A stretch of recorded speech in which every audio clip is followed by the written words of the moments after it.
Hi everyone, I'm Kyriakos.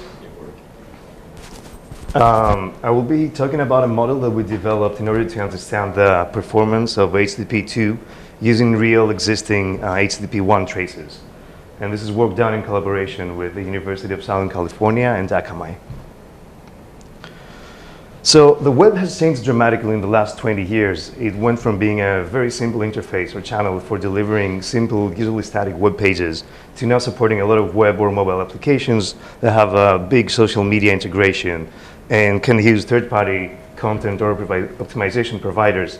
And a lot of these times, those applications are latency critical, and speed is important. And yet we have been using for almost 20 years and building on the same application layer protocol, which is, as we saw now, changing with the recent standardization of HTTP2.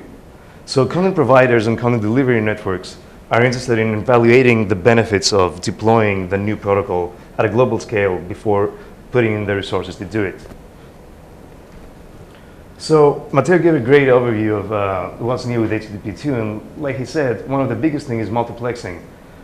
With previous versions, every client had to open many connections to the same server through which it could either deliver a single resource or many resources, but only have one single resource on the fly at the time. And now with multiplexing in HTTP2, a client opens a single connection to any one web server through which it can have many concurrent requests outstanding. Prioritization is another new feature which allows the web server to allocate bandwidth among the resources sharing the same channel, and pushes a new feature that also allows the web server to proactively send the resource to the client without the client having requested it. There's a couple of other features that Matteo also talked about. They're less relevant to this work, but the overall common goal of the new features and the new protocol are to improve page load delivery speed. So before we go and deploy a protocol that will be used by millions, billions of people and accessing millions of websites around the world, we want to be able to understand its performance at a similar scale and in a similar environment. One of the techniques that has been used was to capture and replay web pages through HTTP1 and then replay them through an HTTP2 enabled proxy. This can be, since this is done through in a lab environment, it can be unrealistic because it can hide the variability exposed by the real internet in terms of personalization, localization, and dynamic content. Also, using tools like Phantom.js, for example, can lead to missing out on some unrepairable parts of the web page, for example, executing JavaScript. And maybe more importantly, this approach is hard to scale to thousands of experiments. So we don't have the time to run active measurements like that. We don't have existing HTTP2 traces from around the world at a global scale. What we do have, however, is millions and millions of HTTP1 real existing downloads that happen every day. And so the goal of this work is to try to assess the impact of HTTP2 using those existing HTTP1 traces around the world. So we do this following these three next steps. First, we collect a data set of real user monitoring download traces. And this will expose different geographies, different clients, different network characteristics.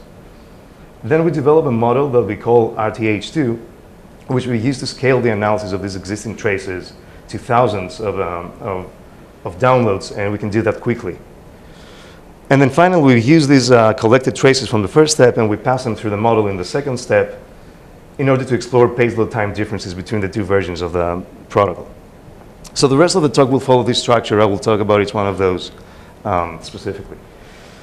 And I'll start by describing the dataset collection. So when a user tries to download a page, the request goes to an origin server and gets forwarded back to the client through Akamai's edge. At this point, the CDN edge inserts some JavaScript code that will trigger the collection of the timing information that we're interested in. The client will then download a bunch of other resources from the CDN edge, as well as probably some other third-party content provider resources. And at the end of this process, it will render the page, and it will send back to Akamai's backend a resource timing beacon. And this beacon contains specific timing information about the download of which one of the resources that were downloaded to render the page. So specifically, this timing information describes fully the application layer trace of a page download, of a real page download as captured by the client. And specifically, it contains details for every one of the timings of every one of the downloaded objects. This is using the resource timing interface as specified by the World Wide Web Consortium.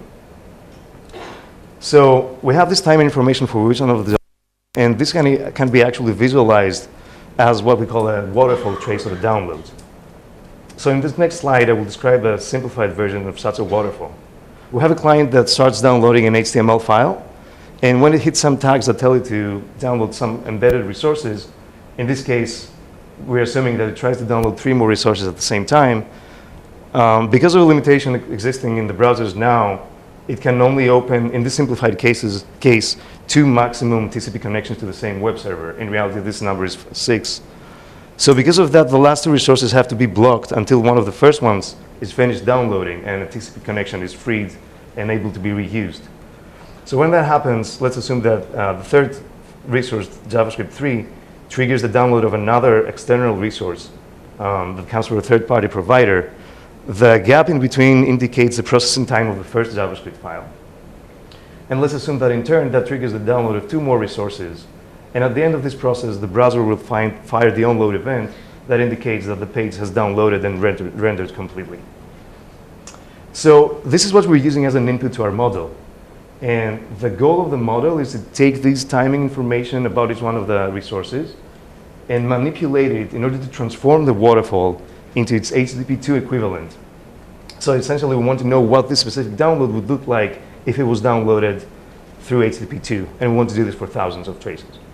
So for this specific example, the HTML page would look the same, but then because of multiplexing, the next 3 resources would be multiplexing the same channel. There would be no blocked time. And again, when resource 3 finishes downloading, it would trigger the download of resource 5.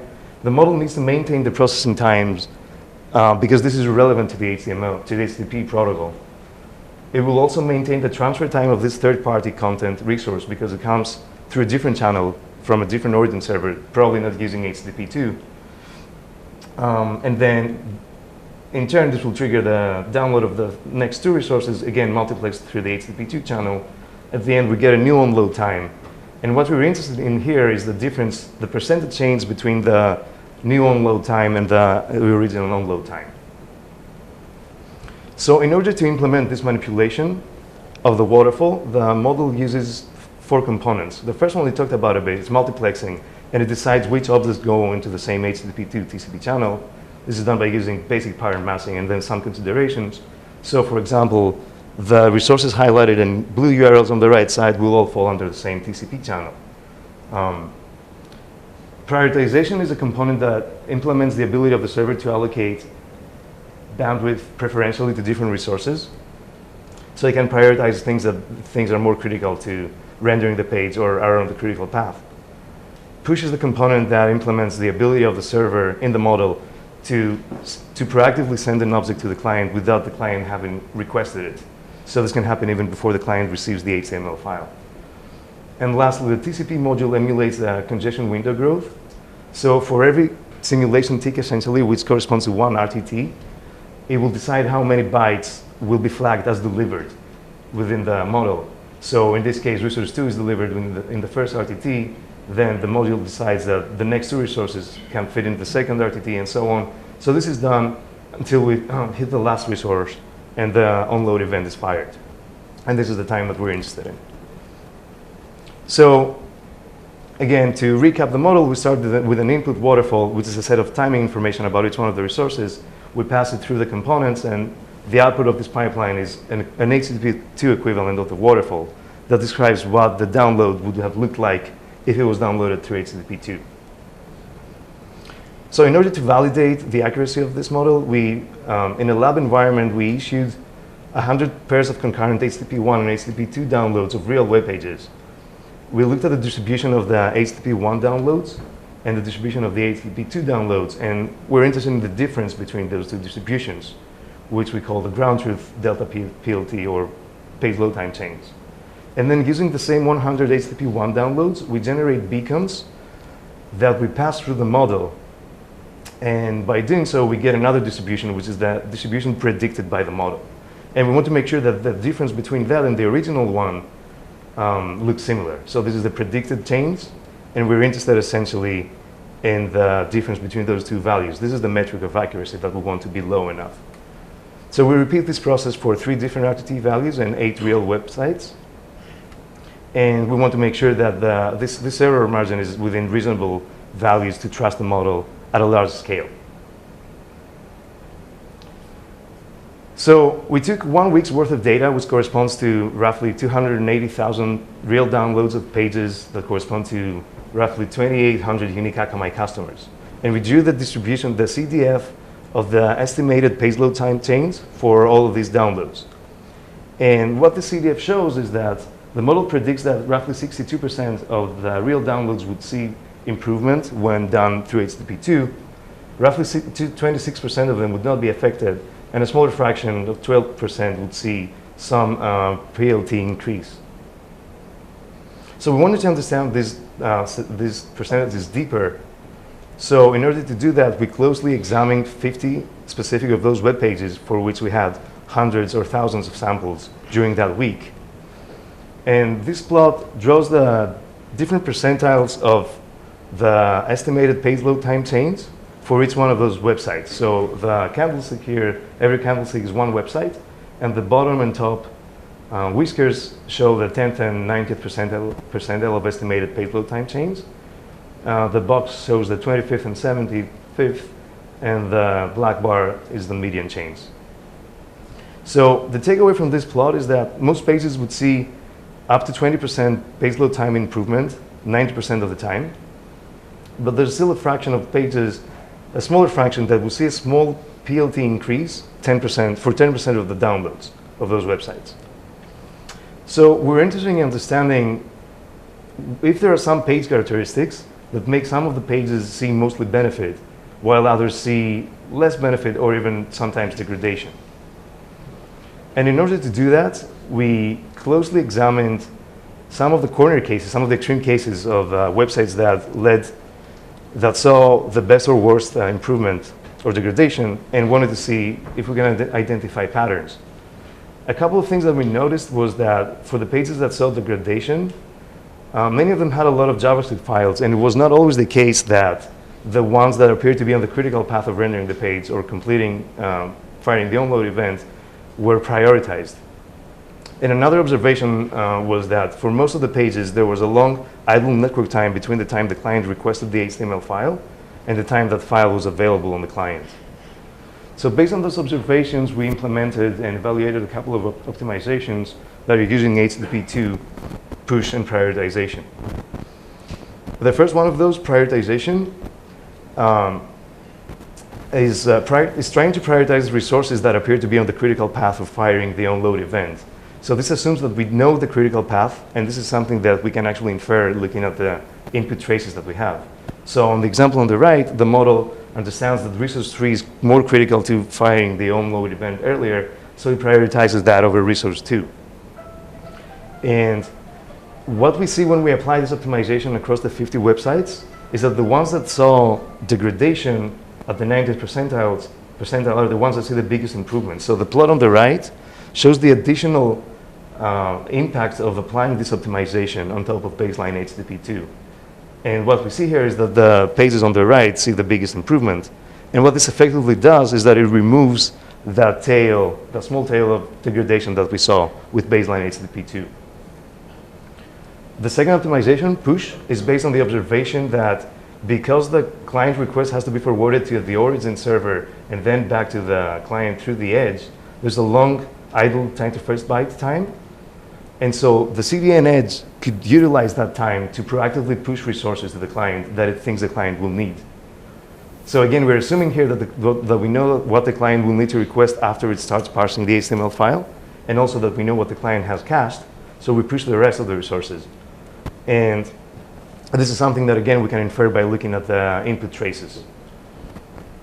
So again, visualizing this example, the model knows that the client will request resource 2, so it starts pushing it even before the client has the HTML file. So what this does is effectively it pushes the unload time to the left. And so again, applying this optimization, we saw a similar impact. We saw that pages that saw degradation were improved the most. So again, there's a smaller tail, but at the same time, a lot of the other pages that already saw improvement see bigger benefit. So after validating these two optimizations, in the smaller set of 50 websites, we went back to the largest data set of 280,000 downloads, and we applied those optimizations in the model for those real traces. And again, this is the original baseline HTTP2 CDF that shows the estimated page load time change. And what we see is that after applying the combination of these two optimizations, most of the websites that saw performance benefit see a bigger boost now. And at the same time, the fraction of websites that saw degradation are removed. So this cancels out the negative impact of HTTP2. So in order to recap, in this work, we developed a model called RTE-H2 that we use to predict the performance of HTTP2 using real and existing HTTP1 traces at a large scale. We ran this model over 280,000 real user downloads, and we saw that the model predicts that HTTP2 would provide benefit to 68% of existing downloads through Akamai CDN. A small fraction of pages would see a small negative impact for 10% of the downloads. But applying a couple of optimizations that we explored, we could further increase the performance benefit on pages that already see it, but also cancel the negative impact on the cases that don't. With that, I'd like to thank you and be happy to take questions. So thank you very much for the interesting talk and the interesting measurements. Are there any questions? Oh, yeah.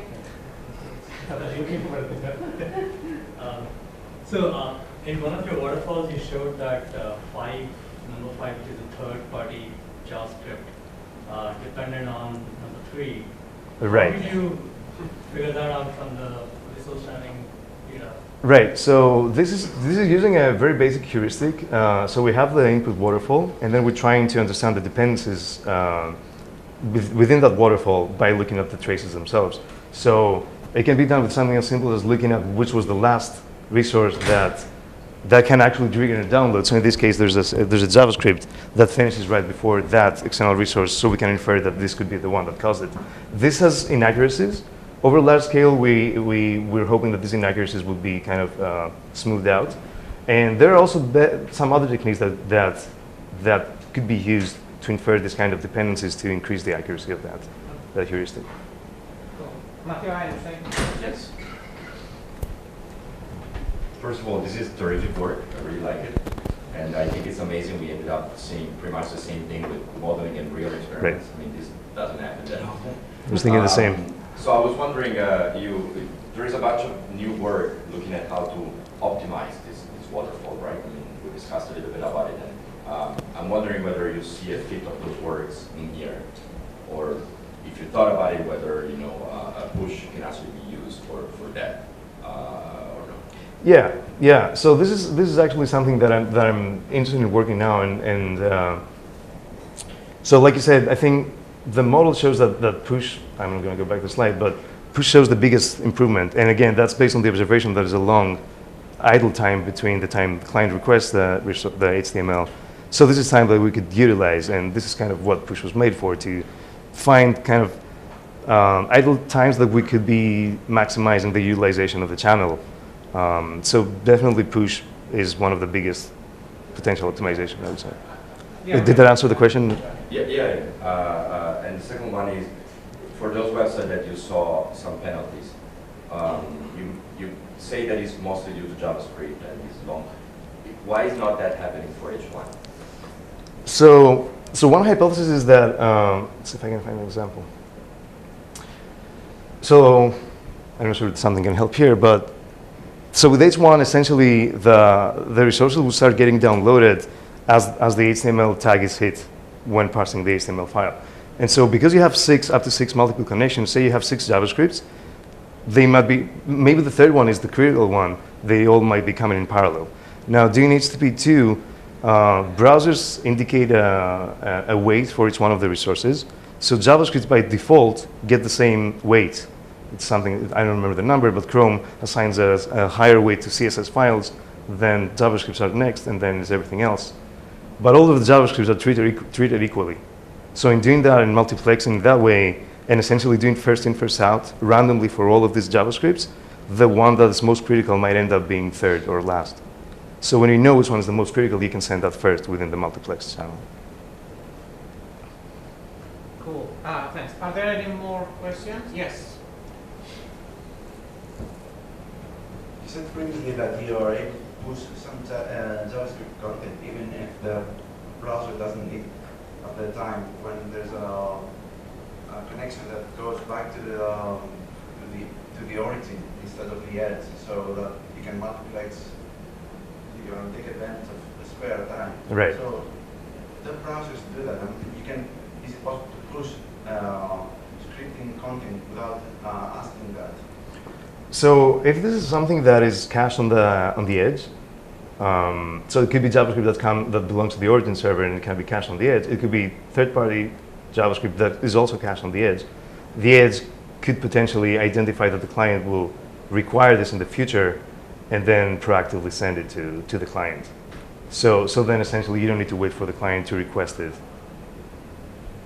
Does it make sense? No, I wasn't aware of that you can, the edge can send content that... So this is an HTTP2 thing.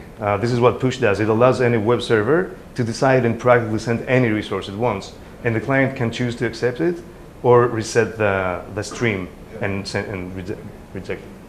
Thank you. Okay. Any more questions?